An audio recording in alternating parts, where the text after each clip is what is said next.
जय हिंद। मैं मोहम्मद ज़हूर खान और आप देख रहे हैं NS10 TV। आज मैं बात करूंगा कि महिला कानून का जो इतनी तेज़ी से बढ़ता दुरुपयोग हो रहा है, उसमें जिसमें एक आम इंसान ही नहीं, बड़े बड़े नेता, ऑफिसर, जो DM, कलेक्टर और यहाँ तक कि जज, वकील भी नहीं बच रहे हैं। सिर्फ जज वकील तक ही सीमित नहीं है, मौलाना, मौलवी, पंडित, फादर, इन लोगों पर भी झूठे आरोप लगाए जा रहे हैं। और आरोप वो छोटे मोटे नहीं, रेप जैसे एक बहुत बड़ा अपराध जो कि लोगों को बर्दाश्त करना भी मुश्किल हो जाए, ऐसे आरोप लग रहे हैं लोगों पर। तो आज इसके बारे में हम बात करेंगे। उससे पहले आप लोगों से गुजारिश है कि जो लोग मेरे चैनल को पहली मर्तबा देख रहे हैं वो चैनल को सब्सक्राइब कर लें, लाइक करें, शेयर करें, बेल आइकन दबाना ना भूलें ताकि हमारी वीडियो आप तक समय से पहुंचती रहे। और जो अपने विचार हमें देना चाहें, कुछ बताना चाहें, तो वो कमेंट बॉक्स में लिख सकते हैं, भेज सकते हैं हमको। तो आइए वीडियो शुरू करते हैं। आज हम बात करेंगे मौलाना जरसी साहब के बारे में। ये एक बहुत बड़े मौलाना है। अभी 2 दिन पहले उनकी गिरफ्तारी हो गई है,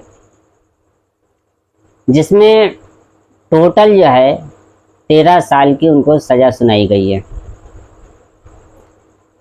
और साथ में 10,000 का जुर्माना लगाया गया है। जुर्माना न भरने पर 6 महीने की और सज़ा।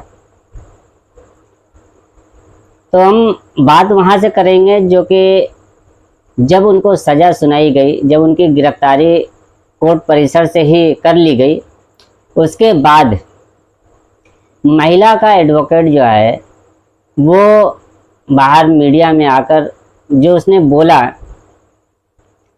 कि ये काफ़ी लंबी लड़ाई थी, काफ़ी दिनों के बाद आखिर इंसाफ हो गया। उनकी बातों पर ही अगर हम ध्यान दें, आप भी देख सकते हैं कि जब वकील जो है कोर्ट परिसर से बाहर आया तो मीडिया वालों को जो उसने बयान दिया है उसको आप सुन लीजिएगा।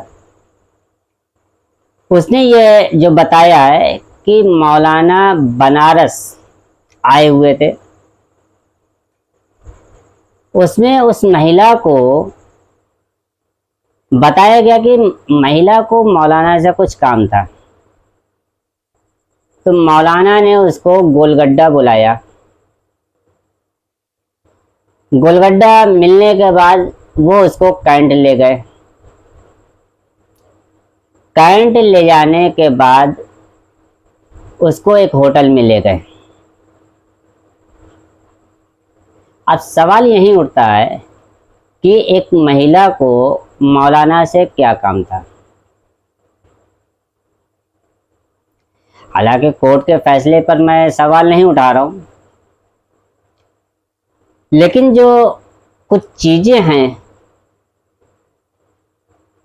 जो मेरी प्रतिक्रिया है, जो मेरी सोच है, वो मैं आपको बताना चाहूँगा कि महिला को मौलाना से ऐसा क्या काम था जो कि महफिल में न करके उनसे अलग मिलने के लिए आई,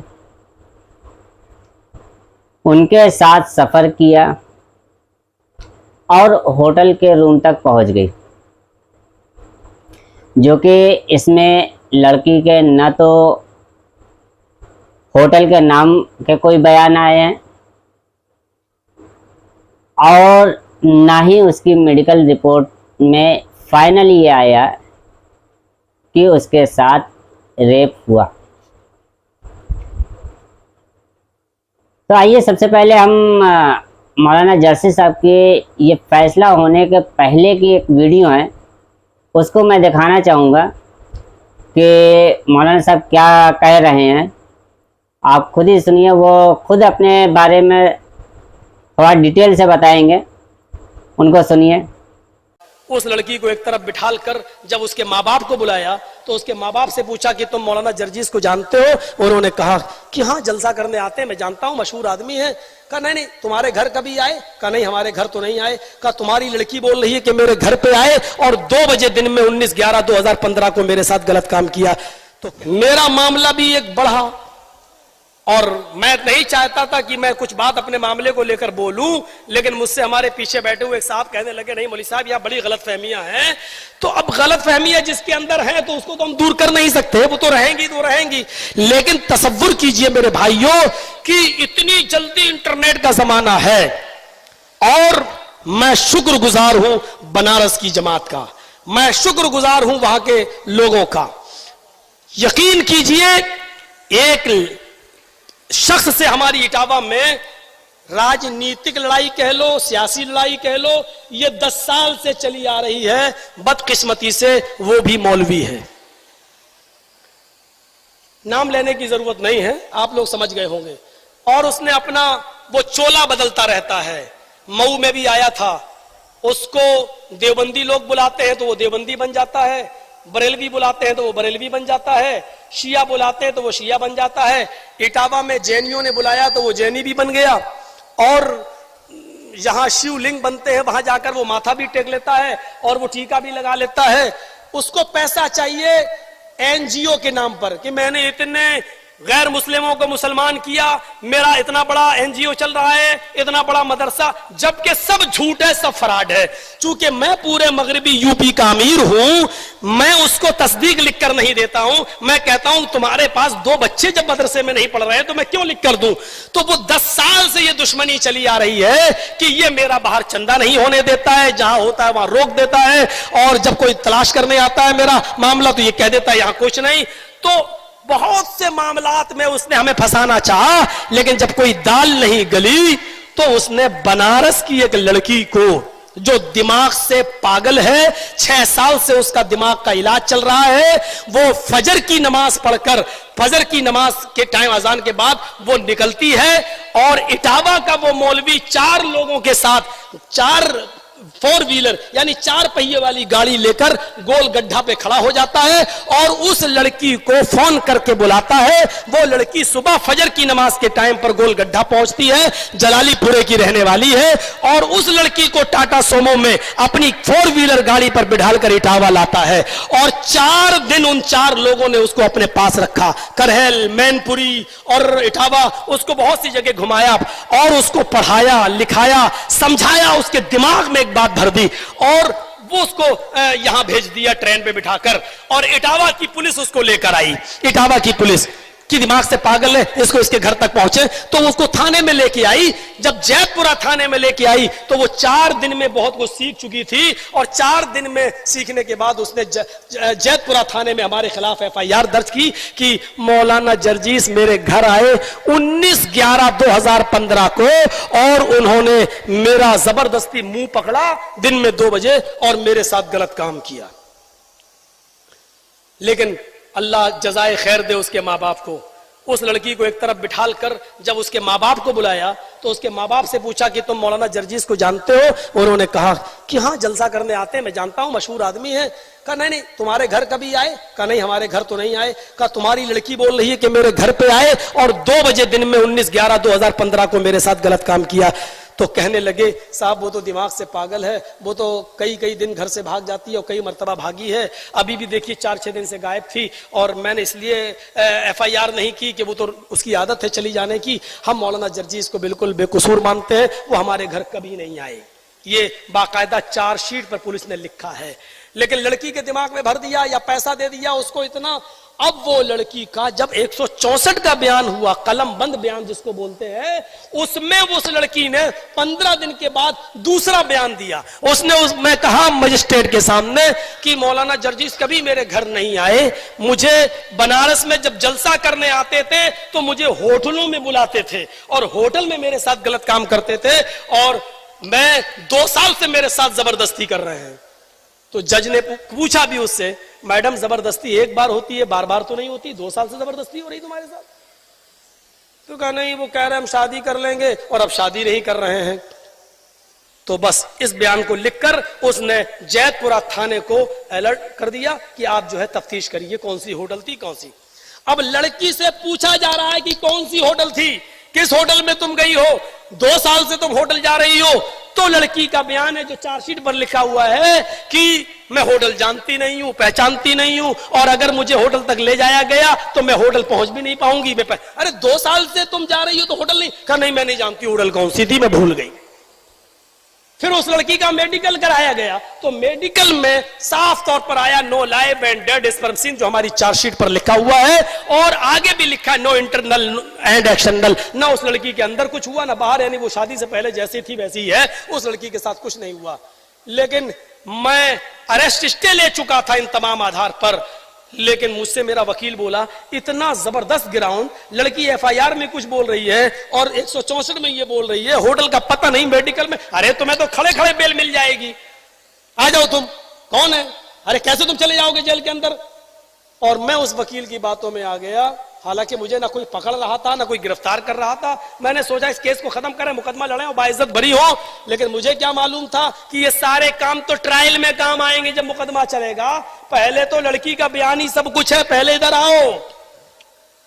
और जैसे ही मैंने सरेंडर किया अपने आप को, वो मेरे खिलाफ इतने वकील खड़े हो गए और पूरा विश्व हिंदू परिषद, बजरंग दल, ये सब आसाराम अंदर जा सकता है तो मौलवी क्यों नहीं जा सकता, ये वो हंगामा ना, दुनिया भर की बातें शुरू हुई और मैंने अपने पैरों पे खुद कुल्हाड़ी मार ली और सरेंडर होकर मैं अंदर हो गया। अब अंदर हुआ तो फिर हालात ऐसे बदल गए कि 2, 3, 5 दिन में जमानत हो जानी थी, लेकिन फिर इलेक्शन आ गए। इलेक्शन के बाद हाई कोर्ट जब गए तो हाई कोर्ट में भी दुश्मन ने हमारा एक वकील खड़ा कर दिया। उस वकील ने कहा अरे ये तो बाल ठाकरे के खिलाफ बोले, अडवाणी के खिलाफ बोले, इनके ऊपर तो बड़े मुकदमे चल रहे हैं। वो हाई कोर्ट ने भी मेरा क्रिमिनल रिकॉर्ड मंगा लिया कि इनका क्रिमिनल रिकॉर्ड मंगाओ, उसके बाद देखेंगे। अब क्रिमिनल रिकॉर्ड कोई हो तब तो है, कोई रिकॉर्ड नहीं। हर थाने से मेरे पास नील की कोई थाने में रिपोर्ट ही नहीं है, सारे थानों से नील रिपोर्ट आई। हाँ, कानपुर में एक मुकदमा था मेरे ऊपर 153 का, तो वो मुकदमा उसमें मैं बेल पे छूटा हुआ था। तो हमारे वकील ने बहस की, अरे 153 क्या, आजकल शराबी को शराबी कह तो वो एफआईआर करा देता है, जुआरी को जुआरी कह तो वो एफआईआर करा देता है, तो ये कोई मुकदमा नहीं है, कोई अपराध नहीं है। तो जज ने कहा कि भाई क्या बात, कहा भाई लड़की बालिग है, कह रही है कभी घर कभी कह रही है घर, मेडिकल में कुछ है नहीं, लिहाजा उसने फौरन बेल दे दी मुझे। अब जब बेल मिली मुझे तो अब मेरा दुश्मन फिर चौकन्ना हुआ। अब तो बेल मिल गई, अब तो जर्जीस भी मेरे खिलाफ कुछ ना कुछ करेगा। तो उसने फौरन कानपुर में जाकर मेरे खिलाफ कानपुर का वारंट जारी करवा दिया। अब मैं नहा धोकर बैठा था कि आज मेरी बेल हो रही है, आज मैं रिहाई है, बनारस से निकलूंगा। तो बनारस से रिहाई तो आई नहीं, मेरा वारंट और आ गया। मैंने कहा भाई मेरी रिहाई क्या हुई? कब तुम्हें कानपुर जाना पड़ेगा, ट्रांसफर होगा। मैंने कहा क्या हुआ? कहा वहां भी कोई मुकदमा है। मैंने कहा जल्दी से उसने बताया, मैंने समझ गया पुराना मुकदमा है। मैंने कहा यार मैं तो बेल पे छूटा हुआ हूं। बोले अब यहां से आपको ट्रांसफर किया जाएगा। तो अब मुझे वहां ले जाया गया, बनारस की पुलिस हमको लेके वहां पहुंची, लेकिन वहां मैं बस खड़े ही खड़े मैं छूट गया। उसने कहा कि आप तारीख पे क्यों नहीं आए? मैंने कहा मैडम मैं जेल में था, मैं कैसे आता 4 महीने। तो आपके वकील को आप एप्लीकेशन लगाना चाहिए। मेरा वकील बोला मुझे भी नहीं मालूम था ये जेल में थे। मेरा वकील बोला मुझे भी क्या मालूम, आपने बताया कि मैं जेल में हूं। तो कहा कि चलिए कोई बात नहीं, आपकी बेल तो होगी, आप बेल पे छूटे हुए थे, ठीक है, लेकिन चूंकि जेल से छूट रहा हूं इसलिए जेल में जाना ही पड़ेगा 2 घंटे के लिए। फिर मैं कानपुर की जेल में गया। मेरे भाइयों, इस पूरी लड़ाई में ना लड़की के माँ बाप नहीं, सिर्फ उसी मौलवी का हाथ है जो बहरूपिया है और वो आप लोगों तक भी चंदा वंदा करने आएगा। मैं पहले बता रहा हूं कि होशियार रहिएगा, मुझे भी अब आगे लड़ाई लड़ना है, कोई कंप्रोमाइज नहीं, कोई समझौता नहीं, मुकदमा लड़ूंगा। और इंशाअल्लाह मैं पहले भी कहा था और आज भी कह रहा हूं कि मैं इस मामले में, मैं शिया सुन्नी मामले में, अहले हदीस बरेलवी सुन्नी मामले में जेल में बहुत बार गया हूं और कभी डरा नहीं हूं, है? होता रहता है। लेकिन 376-73 केस में जाना बहुत बुरा होता है और मैं अपनी जमात को भरोसा दिलाता हूं, अपनी जमात को खास तौर पर, इंशाअल्लाह मैं आपके सर को शर्म से झुकने नहीं दूंगा। कभी इस तरीके का मामला मेरे साथ इंशाअल्लाह नहीं देखोगे। ये इल्जामात वक्ती तौर पर हैं, कोर्ट में मुकदमा चलेगा, लड़की ना होटल साबित कर पाएगी, ना होटल में एंट्री साबित कर पाएगी, ना उसके घर में हमें कभी कोई बता सकता है कि मैं कभी गया हूं, और ना मेडिकल रिपोर्ट में कोई साबित कर सकता है कि मेरा काम किसी होटल में एंट्री नहीं, कभी उस लड़की की शक्ल तक नहीं देखी है। इंशाअल्लाह सच सच होता है और एक दिन ये सूरज की तरह चमकेगा। कुछ बदलियां आती हैं और सूरज को चमकने से रोक देती हैं, लेकिन सूरज फिर चमकता है, बदलियां फिर छटती हैं। वक्ती तौर पर कुछ परेशानियां हैं। बनारस की पूरी जमात ने मेरा साथ दिया। कल का जलसा भी बनारस में ही था मेरा, जलालीपुरे में, उसी मोहल्ले में जिस मोहल्ले का ये मैटर है। लेकिन हमने एक दो मौलाना का वहां से फोन आया मेरे पास, बेटा मैं तुम्हारे साथ हूं, लेकिन अभी जलालीपुरा थोड़ा छोड़ दो क्योंकि यही का मामला है। लोग ये कहेंगे कि मौलाना जर्जीस को इतनी जल्दी क्या है उसी मोहल्ले में घुसने की। बेटा बाद में 1 महीने की बात कर लेना। उनकी बात मुझे भी समझ में आई और मैंने उस जलसे को मुलतवी कर दिया। अब वो रमजान की शब कदर में पहुंच गया है, लेकिन कल की ये डेट मैंने इलाहाबाद में नस्सू पहलवान को हड्डिया के लिए दे दी है और मैं अभी यहां से निकल जाऊंगा। तो ये चंद बुनियादी बातें मैंने आपके सामने पेश की हैं। एक फितना, एक साजिश है और ये किसी के भी साथ हो सकता है। हजरत आयशा इस तोहमत से नहीं बच सकी, हजरत यूसुफ अलैहिस्सलाम इस तोहमत से नहीं बच सके। मेरे भाइयों, जब कोई आदमी जितने ऊंचाई पर जाता है उसके दुश्मन उसको उतनी ऊंचाई से गिराने वाले भी उतने पैदा होते हैं। डॉक्टर जाकिर नाइक जैसी शख्सियत पर बताइए, जब आतंकवाद का किस्सा हटाया और ये केस हटा और कोई भी सीडी उनकी साबित नहीं हो सकी कि दहशतगर्दी में मुलव्विस है, तो अब करप्शन का और घोटाले का इल्जाम लगा दिया और पैसों का मामला उनके सामने आ गया है। अब इंटरनेट पर छाया हुआ है कि सऊदी गवर्नमेंट ने उनको नेशनलिटी दे दी। अल्लाह करे कि ये खबर सच हो और अल्लाह उनकी हिफाजत फरमाए, अल्लाह उनकी हिफाजत करे और अल्लाह उनसे दीन का काम लेता रहे। मेरे प्यारे साथियों, मैं हिंदुस्तान में हूं, हिंदुस्तान में रहूंगा, मैं हिंदुस्तान को छोड़ के नहीं जाऊंगा। चाहे कितने बड़े बड़े मुकदमे मेरे ऊपर चलें, कितने बड़े बड़े मुकदमे चलें, मैं मुकदमों को चैलेंज करता हूं और फेस करना जानता हूं। और मुझे हमारे हिंदुस्तान की अदालत पर भरोसा है कि एक दिन इंशाअल्लाह बाइज्जत बरी होकर मैं निकलूंगा। तो देखा आप लोगों ने, मौलाना साहब ने जो बताया है, मौलाना जर्सी साहब ने, ये मौलाना इटावा के रहने वाले हैं और इंडिया ही नहीं, इंडिया के बाहर भी प्रोग्राम में जाया करते हैं। तो इनको किस तरीके से एक नफ़रत में, एक अपना काम पूरा करने के लिए किस तरीके से इनको फंसाया जा रहा है, और अभी तो सज़ा भी हो गई है। तो आप लोग ये समझ सकते हैं कि कानून का किस तरीके से दुरुपयोग हो रहा है। और मीडिया जो इस समय उछल रही है, ऐसे बहुत सारे केसेस सामने आए हैं। 1.5 साल, 2 साल, 3 साल, 5 साल, 10 साल, यहाँ तक कि 20 साल के बाद भी लोग बेगुनाह साबित हुए। तो जो मीडिया इस समय उछल रही है उनके ऊपर आरोप लगाने के लिए, क्या ये मीडिया उस समय आएगी उनके निर्दोष के वीडियो बनाने के लिए? नहीं आएगी, क्योंकि मीडिया को सिर्फ मिर्च मसाला चाहिए। अभी एक धार्मिक गुरु, एक मौलाना के ऊपर कीचड़ उछाला गया, उसको मिर्च मसाला मिल गया और वो पूरी तरीके से जो है इस पर हावी हो गई है। लेकिन जब अगर ये बेगुनाह साबित हो गए तो कोई मीडिया सामने नज़र नहीं आएगी। तो आप खुद ही सोच सकते हैं कि किस तरीके से कानून का दुरुपयोग हो रहा है, और इस दुरुपयोग को रोकने के लिए, समानता के अधिकार के लिए हमें क्या करना चाहिए, आप खुद समझ सकते हैं। ये हमने आप पर छोड़ा और इन्हीं सब बातों के साथ हम अपनी वीडियो को ख़त्म करेंगे। धन्यवाद। जय हिंद।